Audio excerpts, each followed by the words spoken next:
আপনারা চাইছেন হোয়াটসঅ্যাপে কাউকে ছবি পাঠাবেন, কিন্তু আপনি যখন ছবিটা পাঠাচ্ছেন তখন অপর প্রান্ত থেকে লোকটি বলছে ছবিটি ঘোলা এসছে বা ঝাপসা এসছে।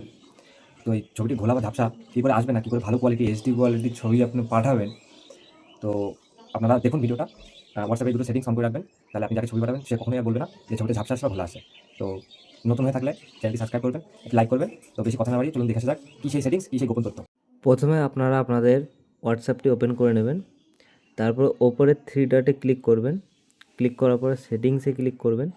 সেটিংসে ক্লিক করার পরে একটু নিচের দিকে আসবেন, দেখবেন স্টোরেজ অ্যান্ড ডাটা বলে লেখা আছে, এটাই ক্লিক করবেন। এটাই ক্লিক করার পরে এখানে দেখবেন মিডিয়া আপলোড কোয়ালিটি বলে একটা অপশান আছে, এটাই ক্লিক করবেন। এটা দেখবেন স্ট্যান্ডার্ড কোয়ালিটিতে থাকবে, আপনারা এটা এইচডি কোয়ালিটিতে করে সেভ করে দেবেন। সেভ করে দিলেন, কাজ হয়ে গেল। এবার থেকে আপনারা যখনই ছবি কাউকে পাঠাবেন এইচডি কোয়ালিটিতে ছবিটি যাবে, তখন আর কেউ বলবে না যে ছবিটি ঝাপসা এসছে।